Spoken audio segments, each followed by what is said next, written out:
Like I told Jason just a few seconds ago, Dabo Sweeney's my draw to the Clemson spring game. I think that's what distinguishes the Clemson spring game. If you take it in on television over the rest of them, a lot of great insight, a lot of good humor on the field, good stuff going on, a lot of interaction between Dabo and the players and the coaches to see what's going on and what he expects to see and what the corrections need to be. Good stuff there.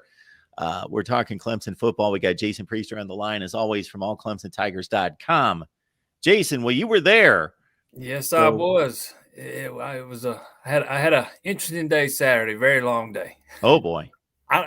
Being there, though, you don't get to hear all that insight until you get back home and watch it, which I have yet to do. So I'll do that tonight. Well, we want your insight, which would be CADE Klubnik is the guy that everybody watches more than anybody else for obvious reasons. He's not a proven commodity yet. So what do you take away from his performance? I thought there were a lot of positives. I thought there were some things that he probably still needs to work on as we head into the summer, but he still holds on to the ball a little bit too long. I think he gets happy feet at times, but I think he's going to eventually be okay. Biggest thing I take away from it is he didn't have a lot of receivers to work with.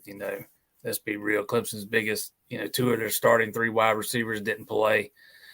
3 of the starting offensive linemen didn't play. So, it probably had an effect on the pass rush, which, let's face it, the defense was probably the most dominant part of that game. But I think Klubnik at least shows he's got a good grasp on this offense.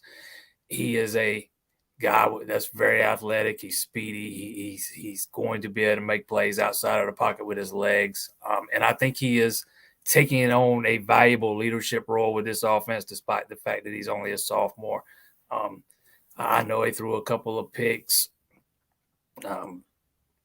Missed on a deep ball that he probably should have hit on a ball he probably held on a split second too long, put a little bit too much air under it. But I think Klubnik's going to be fine, especially if Clemson gets some of these wide receivers healthy and keep them healthy. And the most popular guy in the building, it seemed to me, and this is college football in a nutshell right there. CADE Klubnik obviously is the guy, unless people are already kind of counting the incompletions, and then the backup guy becomes the guy. And Hunter Helms is obviously, well, he's been around for a long time, so we know what we've got in him to a certain extent. But Chris Vizina, a lot of fans wanted to see him, and he got into the game at one point. Yeah, I have said all along that I thought Vizina was a little less polished than Klubnik was coming out of high school, and I think Saturday kind of bore that out a little bit. Dabo Sweeney even talked after the game about how the plan is to maybe redshirt Vizina this year, if at all possible. Play him in 4 games and hopefully be able to redshirt him. Barring something unforeseen happening.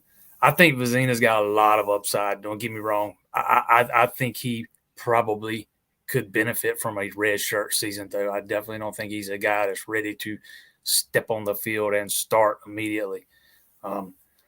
A lot of potential. Just probably needs a year at the collegiate level to acclimate and further develop and those kind of things.